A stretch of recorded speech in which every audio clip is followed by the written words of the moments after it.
The street was quiet. Midday sun casting long shadows on the pavement.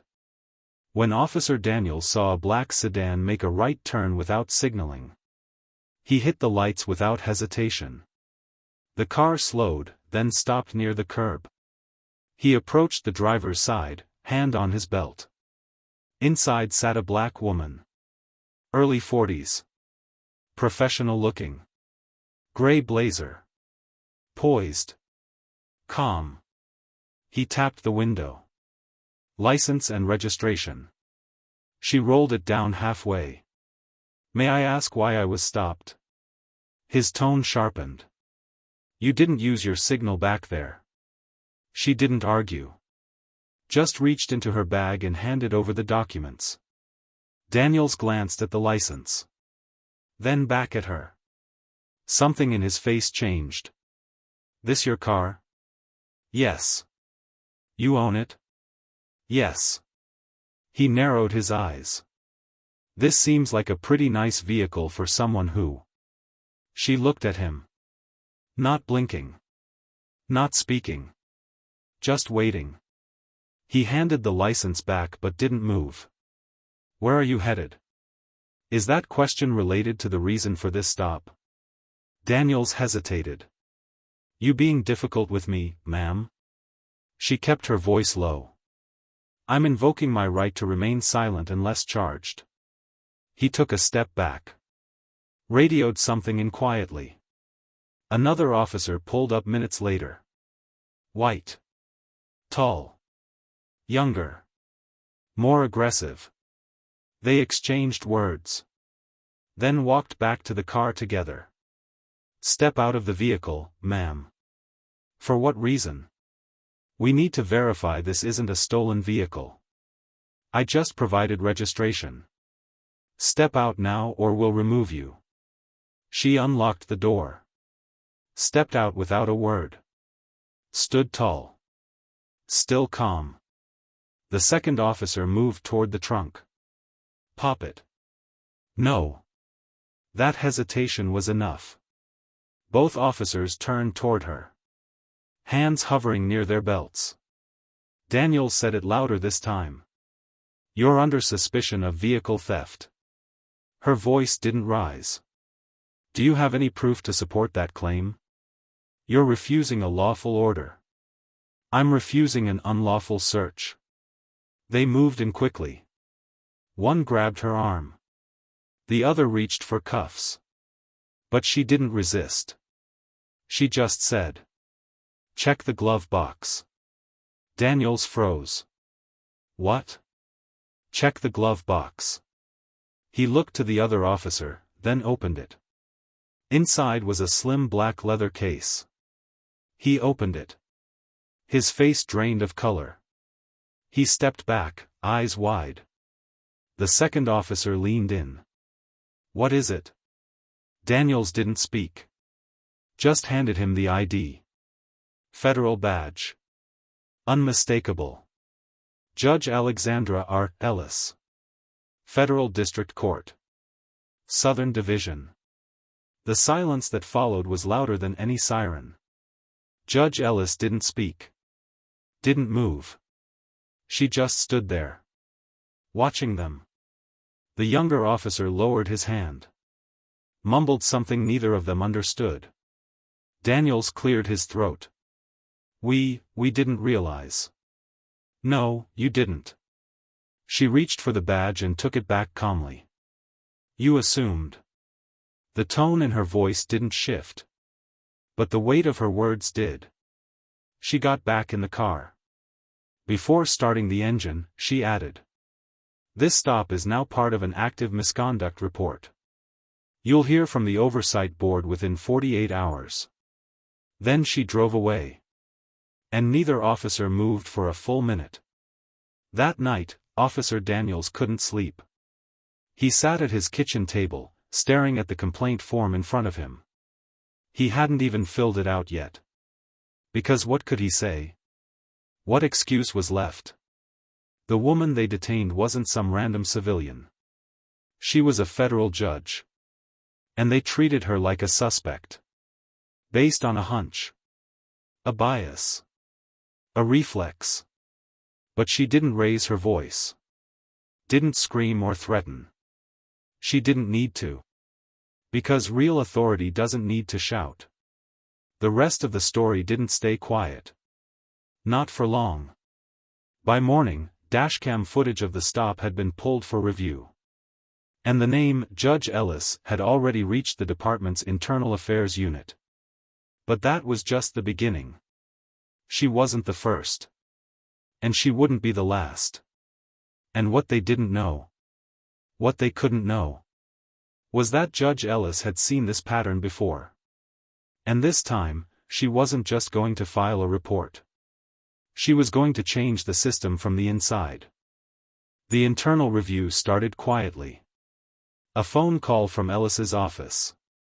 A formal letter sent to the precinct. And an automatic alert issued to the DOJ's Office of Civil Rights. None of it made the news. Not yet. But inside the Clayford Police Department, whispers were already spreading. Officer Daniels was called into the captain's office. He sat in the chair like it was a courtroom. Captain Gray looked tired. Older than usual. Folder in hand. "Is it true?" he asked. Daniels nodded once. She showed the badge. "Federal court. And you cuffed her?" "We were following procedure," Daniels said. But even he didn't believe it anymore. Gray didn't raise his voice. "You ever ask yourself why you assumed she wasn't who she said she was?" Daniels said nothing. Judge Ellis wasn't interested in revenge. She was interested in exposure. She sent a formal request for data. Traffic stops over the past 3 years. Sorted by race, gender, and outcome. Her clerk flagged a pattern. Black drivers were 3 times more likely to be searched. Twice as likely to be detained. And body cam footage was missing in over 20% of those cases.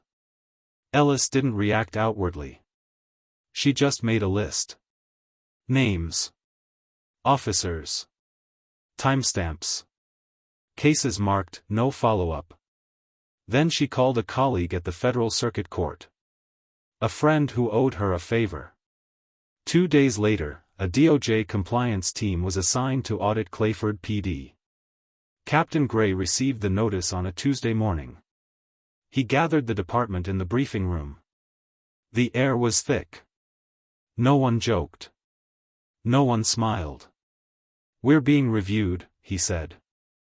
"Every case, every stop, every report. They're looking at everything." Officer Raleigh, the younger cop from the stop, spoke up. "This is over one traffic stop."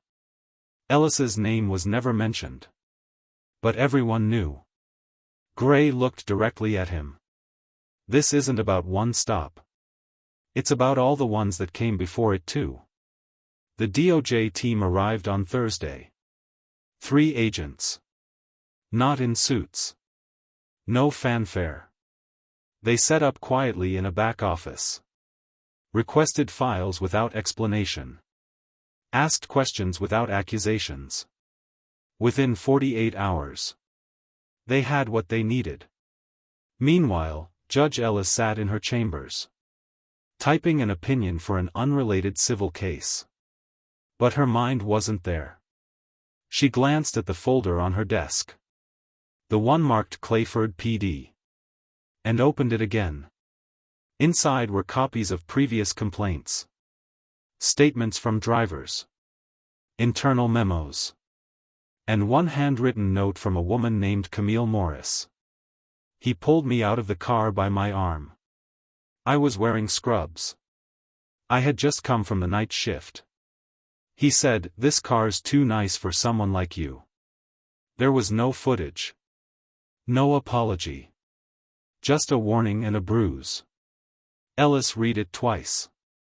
Then called her assistant. "Set a hearing," she said. "I'm issuing a subpoena for the department records."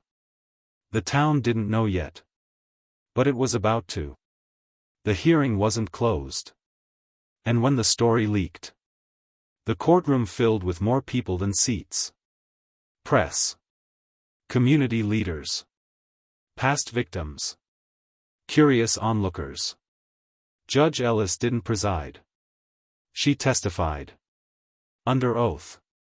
She told the panel what happened. Not just to her. But what she found. What others experienced. And what the numbers proved. The officers involved were in the room. Silent. Not handcuffed.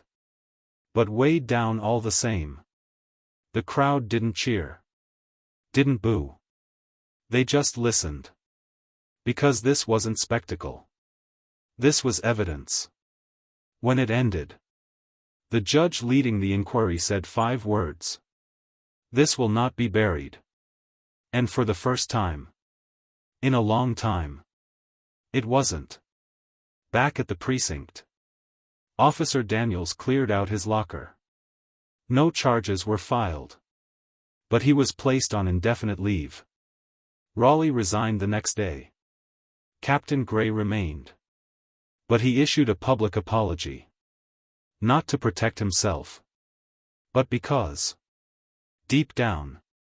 He knew they had failed. 3 months later. Clayford PD implemented new oversight procedures. Body cam compliance audits. Racial bias training. And a civilian review board. The town changed. Not overnight. But noticeably. Drivers reported better interactions. Complaints dropped. Transparency increased. And Judge Ellis? She returned to her bench. Handled her cases. Issued her rulings. But she also created a program. Training law enforcement in constitutional rights. Partnering with community advocates. Traveling to towns like Clayford to make sure no one forgot. Because justice. Real justice. Isn't about power. It's about accountability. And sometimes, the most powerful moment. Isn't the badge. Or the bench. But the silence that follows when the truth speaks for itself. If this story made you think. Don't let it stop here. Share it. Talk about it. And remember, what you assume about someone could be the thing that exposes you. Subscribe for more stories like this. Stories that aren't fiction. But reminders. Of what happens when judgment comes before facts. And what it means. When someone finally decides to push back.